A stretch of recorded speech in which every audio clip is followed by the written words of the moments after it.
Morning, y'all. Getting everything set up for the restoration classes. Here we go.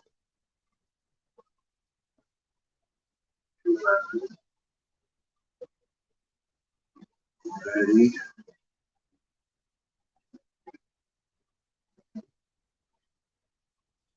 Here we are. We're doing some sound checks, seeing about everything, getting ready.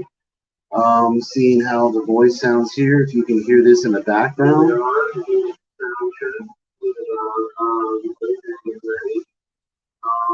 how the voice sounds here. If you can hear this in the background.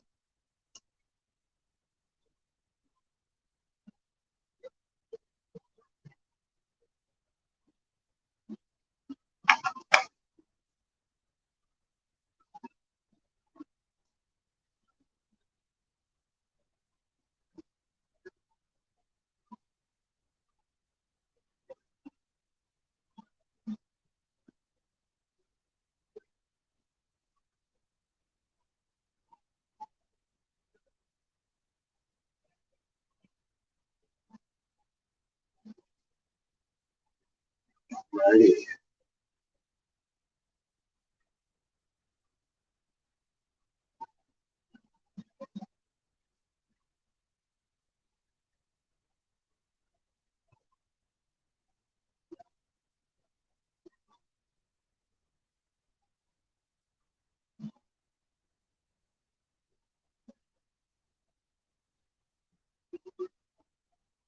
Oh,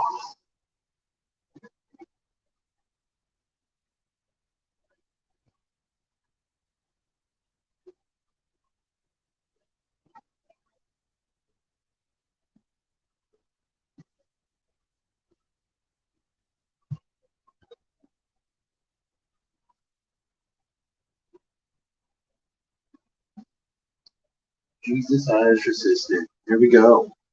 Hello. Hello, How are you? I'm doing well. How are you? Doing all right. Turning up the volume here.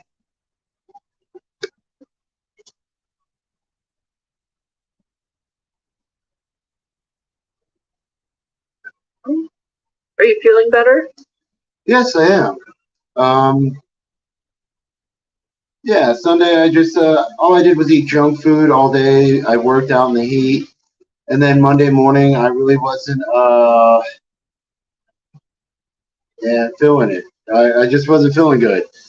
Went to the bathroom a couple of times. Didn't help me feel any better. Slept, showered, ultimately got up and did what I needed to do. But yeah, Gotcha. feeling better. Good, good.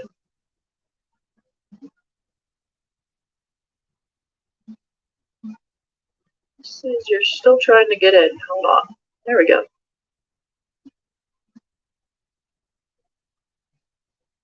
All right. I think we left off on, Page 66, somewhere around there, course knowledge assessment. yeah, module 13 is where we were.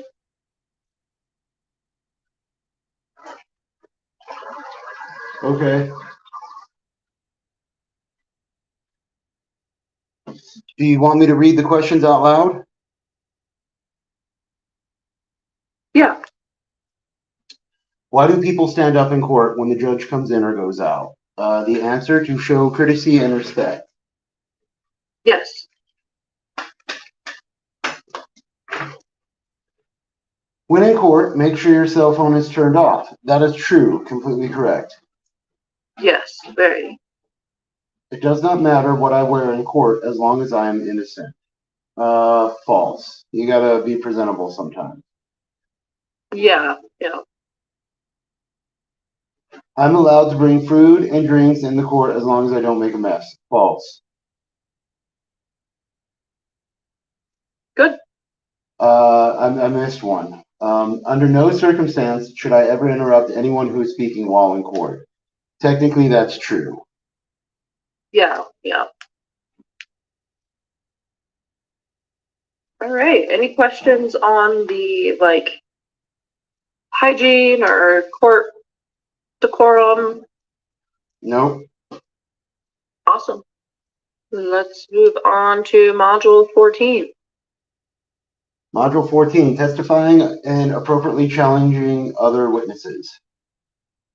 This Yes. module, huh? Oh, I said yep. This module assists you in learning how to appropriately testify and what that means. Additionally, it teaches you the proper way to address when you believe that the information someone is giving while testifying as a witness is incorrect.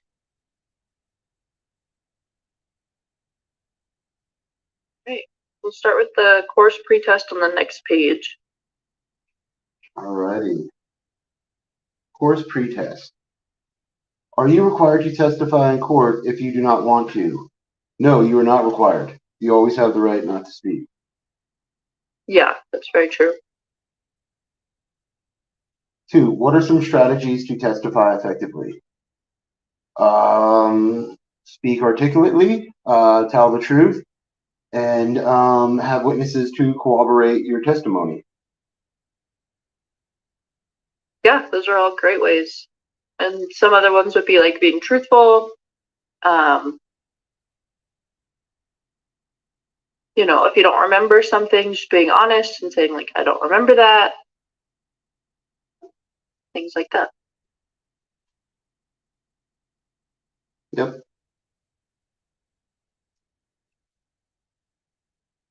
3, I'm able to leave the stand if I don't want to testify anymore.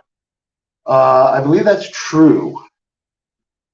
I believe you're allowed to quit testifying at any time you want.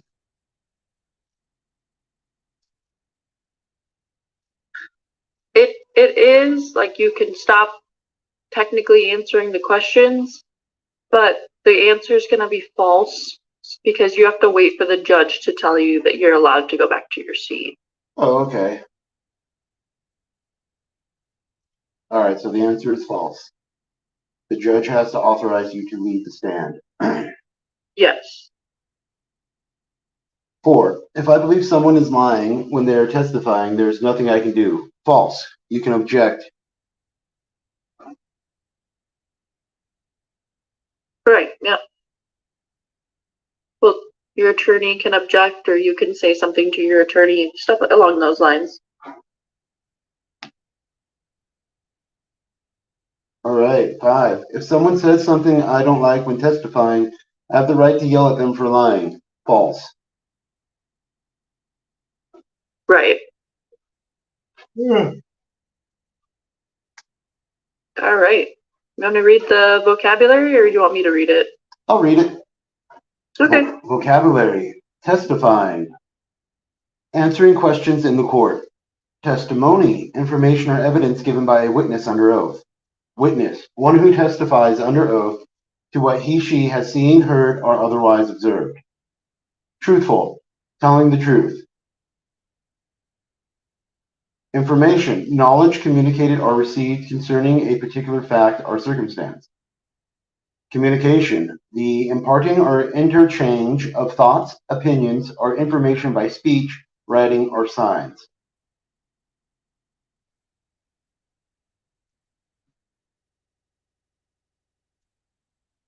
Awesome. Any questions about those?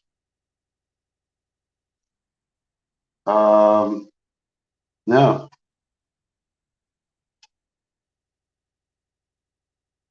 Okay. So our activity is related to testifying on the next page. I see that. And we're just going to talk about some of what these statements mean. Excuse me.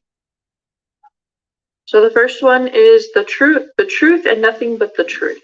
The truth and nothing but the truth. Not allowed to speculate, not allowed to hypothesize, just state what I know as the truth. Yeah. Yeah. You don't want to infer too much when you're testifying. All right. The next one is answering a question to the best of their ability. That means, if you know the answer, answer it. Don't remain silent, unless, you choose to, I guess. And, if you know it was like a blue Ford F-150, state it was a blue Ford F-150. Don't be like, yeah, it was a car. Yeah.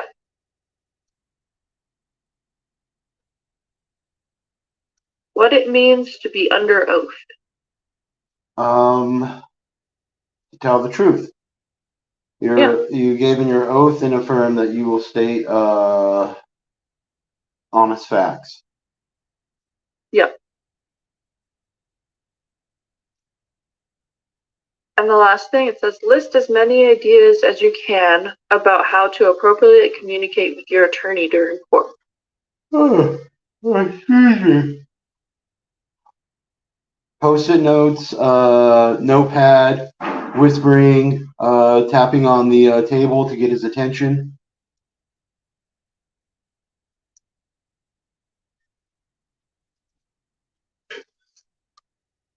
Yeah. Any other ones you can think of?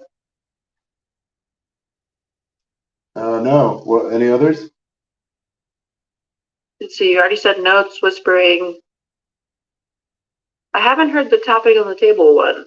Yeah, just like, because sometimes the lawyer is busy doing something, and depending on what side you're on, he might not be able to pay attention to what you're doing.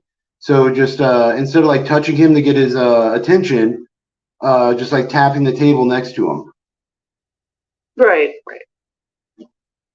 Another one would be for you to like keep notes and like questions and things for after court.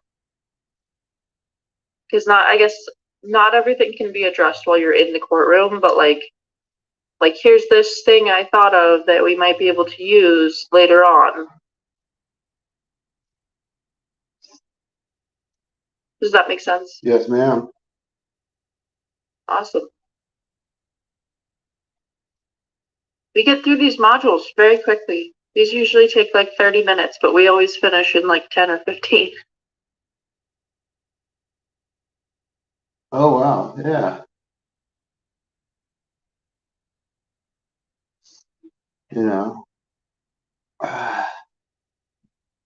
Just reading through the objectives of Module 14 again. This module will teach skills and information for you to consider when testifying and how to appropriately address when you believe someone else who is testifying is saying something that is incorrect by answering questions truthfully to the best of your ability, learning how to communicate when someone who is testifying is saying something incorrect.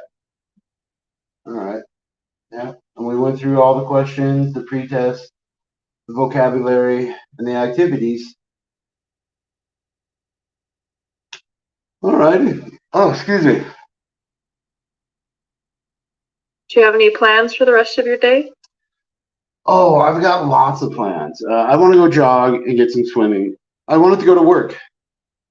So last Monday, I met up with this dude, Huey, the boss guy. I met him. I got some paperwork to go fill petitions for some property tax issue they want to get on the ballot. I was given 10 books. Each book holds 40 signatures. So it pays $4 per valid signature. So it's basically $1,600. I know they're not all valid, but it's still like a good $1,000-1,200 easily, and it only took me 4 days to do it. If you get 500 signatures and turn them in, that's 13 books. Well, 12 and a half, 13 books. You get a bonus and it's $5 a signature. So it comes out to be 2,500, So I was kind of like, because I wasn't given enough books to get that bonus. Yeah. And then when I went to the spot where I was supposed to drop off the books, the dude wasn't there, and he sent me a text. He's like, "Oh, we're still waiting on your background check." And I was like, "Well, what do I need to do?" And he's like, "You got to send me 10 years of your address history." So I did that.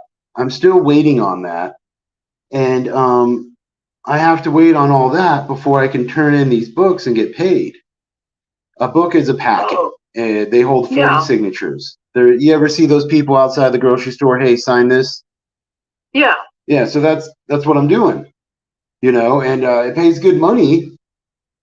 And Monday, Tuesday, and today, nothing. So I normally get like 100 signatures, so that's like $400 a day, minimum $300 a day.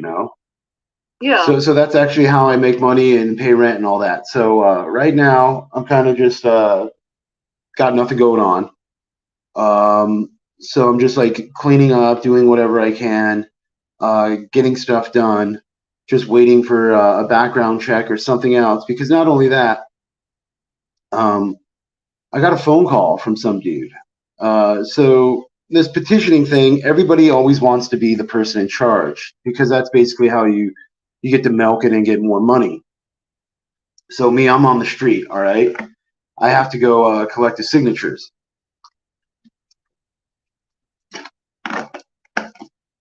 I get $4 per valid signature, but the people who sit in the office, they're making $1 per valid signature. So I bring in let's say 100 valid signatures. 20 people bring in 100 valid signatures. They're making $2,000 a week off of just people bringing in signatures. Yeah. So they make a lot more than that.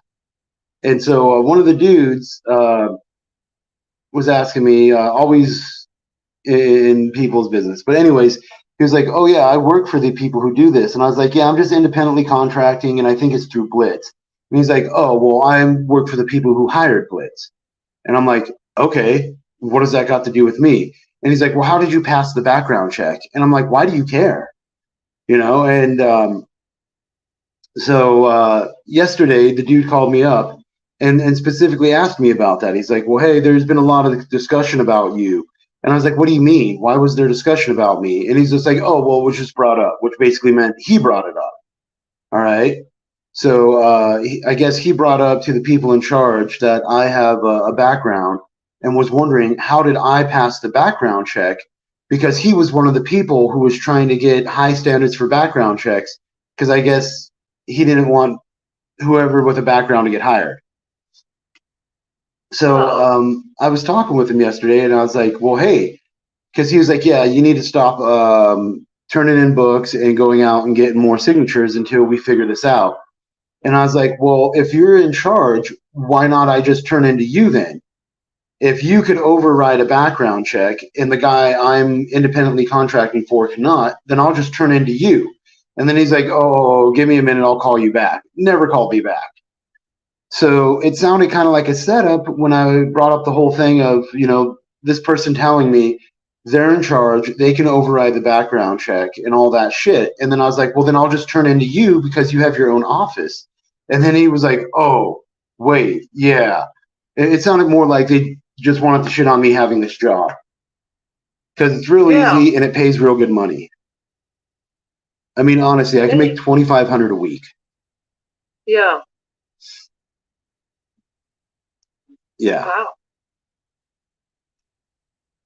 So, yeah, but that's basically what I'm dealing with. I'm still waiting to hear back from anybody. So I'm going to go jog, go swim, and then just start sending text messages, emails, and phone calls. Yeah. Let people get up, get about their day, figure out what's going on. But yeah. Good luck with that. Thank you. It feels a little. At first, I felt really relieved. I was like, yeah, I got this new job. It's going good. I just turn in once a week and I get paid once a week. And, I was expecting, at least $1,000 by this morning. Honestly, like $1,200 direct deposit. And yeah. So that's not there. I'm just sitting on this paperwork that's worth roughly $1,600. So, yep, that's what I'm doing. Hey. Well, I hope you figure it out, and I hope you have a good rest of your day. So do I. You have a beautiful day, and I'll see you Monday. Happy weekend. Sounds good. Thank you. You too. Peace. Bye. Alrighty there, everybody. There's that. Yeah. So I gotta go. What would you call that? Get ready. I gotta get shoes on. I got the shirt. I got shorts. Dude. Yeah, dude. So seriously, my bank account is like 20 or 30 bucks, and I was expecting it to be at least 1,200. Huge, huge fucking difference there. By $1,200. Fuck. Yeah. So my rent's paid, my phone bill's paid. I got to pay my electricity, my Excel bill. It's like 18 bucks. I can just 22 it. $20 for that thing. But I was hoping I would have $1,200, so I could just 100 bucks to my electricity bill, like I normally do. I normally just pop out 100 to 150. You know, if I have extra money, I'll easily $200 to my electricity bill. Not worrying about that for half a year. I mean, it's really nice where I don't have to worry about electricity bill for half a year. You know, and then do the same thing with like my phone. 200 bucks, all right? And that's 50 bucks a month. So ta-da, don't have to worry about that for 4 months, you know? And then pay rent for like whatever I can. And so that first paycheck just covers all those bills and will leave me like 100 bucks, you know, for the next week. So think about how nice that is, to where like that first paycheck, I cover several months where I don't have to worry about bills, you know. And then the next paycheck is just all, I can just save it, do whatever the fuck I want with it, right? So that was the plan. Like this paycheck, I go out and I pay off all the bills and the rent for a couple of months, and then the next 2-3 paychecks, well, 2 paychecks no matter what, I save. And if I could get the 1,600 minimum, which I'm normally getting, but if I could get that 2,500, you know, yeah, dude, yeah, 2,500 a week for 2 weeks, that allows me to go to the Vatican. So this whole thing of me not being allowed to go get signatures is a fucking shit stain in a fucking half, yo. It has truly, royally fucking liquid ass pissed my financial fucking fuckery. This background check bullshit, I believe, is a fucking setup. Never before had to deal with it before. All right. And now people are specifically asking about my background. How did you pass the background check? Nobody really gives a fuck until they saw me out there grabbing books, you know, and me saying, "Oh yeah, dude, yeah, I can make the 2,500 a week," and then people just shitting on that, you know, like, "Oh, fuck that," and I'm like, "No, fuck you, dude." I mean, think about it, yo. Making $100 an hour isn't bad. I'm out in the heat though. It's shitty. Sometimes the weather's shitty. Sometimes people got attitudes. But hey, you want to know what? If you think about it, $100 an hour, 10 hours a day, 5 days a week, right?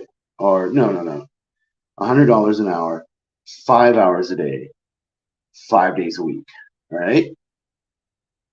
Okay, the more you go up in those hours, the more you get. So that's why I'm saying I'm going to get the minimum of 2,500.